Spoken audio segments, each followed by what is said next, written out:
Imagine your dream job, whether that's being a surgeon who needs the utmost accuracy, or even a trucker on the road. Well, guess what? It's now gone. I could guess you would be mad or shocked. That's why you must prepare yourself. Surely you're all here today pursuing said dream job. However, what would you do if I told you automation could steal your job in the near future?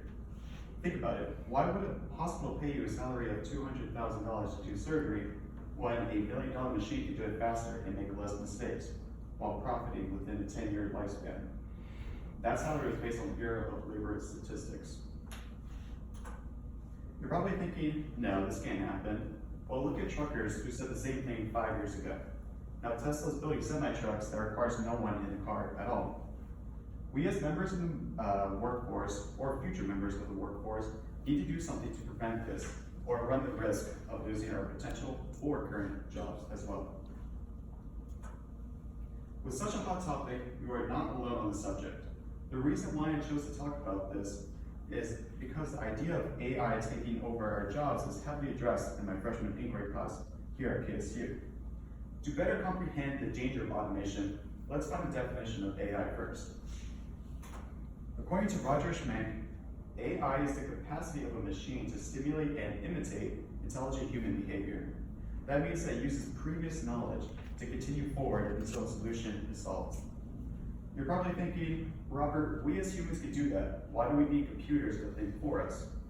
Well, it's because machines could do it much faster than us. With that capability, no future research would need to be done since a computer can run a quick simulation. In fact, it could run 100 simulations at the same time, learning from its past results. See what I'm talking about? We simply just can't beat it.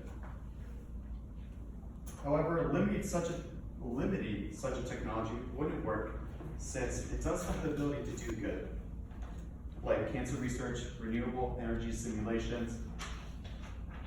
And with that being said, this is going to be inevitable. You know that saying, if you can't beat them, join them? Well, maybe this may be one of the solutions. Before we give up, let's talk about the current increase in demand for both scientists and engineers within this field. Paul M. Romer released an article illustrating this very fact that the government should subsidize more into research just based on the fact that we are living in a technology-hungry world. Let's now think about implementing a policy restricting the use of said AI in the workplace. Eliza K. Polacco made an essay to read study, easy-to-read study on the effectiveness of policies within work fields. It showed an increase in effectiveness. Although the change wasn't night and day, it did, in fact, help. Using this technique will not only save our jobs temporarily, it will also spread awareness of this problem we are facing in the near future, since today may be the first day this idea came across your minds. With the increase of awareness, perhaps we will create unions against these machines initially, similar to the early unions in the 1900s. It's hard to say what jobs will go away first, or how safe a field is from automation, so there isn't one clear thing to do in order to stop this. That is why my economic professor codes all of his slides in fear that technology will surpass him, thus leaving him unemployed. He understands the risk of implementing technology that has the ability to make humans obsolete.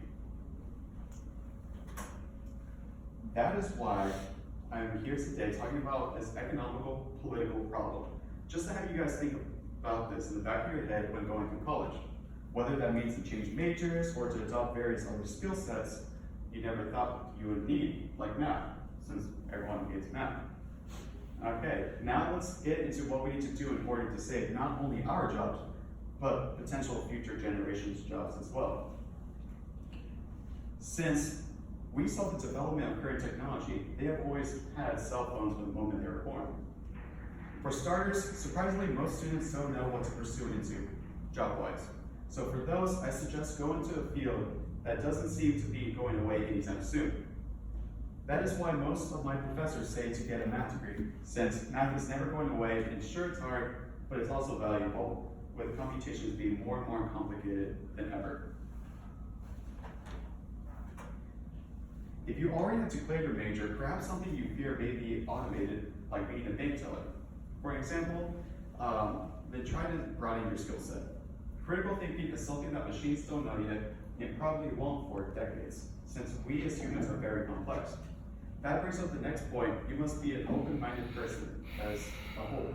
Restricting how you process information is the reason why companies are now looking to artificial intelligence as a means of efficiency. You can't beat people skills. That can vary for public speaking, critical thinking, or on a more basic term, caring. If you can find a job that requires all of those, then that is a safe bet. Overall, don't go into this blindfolded. You should research into current jobs and future jobs as well. Don't blindly enter a job force right after college, since there will be competition and more competition once AI is more developed. If we all research into this, then I believe that we as a society will grow into what you see in movies, a perfect world with unlimited resources to go around. But this does mean we as new members of the workforce must change as well.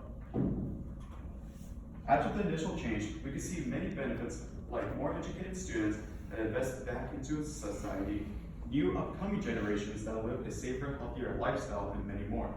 I believe that the standard of living of all citizens will increase due to AI's help in our new way of looking at life. Straying away from the norm is always a scary thing to do, since it doesn't feel safe. Monkey see, monkey do is how we do things now. So raising people to do better than us selflessly will increase us as a whole. Overall, we must change our way of doing things, straying away from the norm, since AI is coming, and we must be prepared. Because once it does, it'll hit us like a truck. Thank you.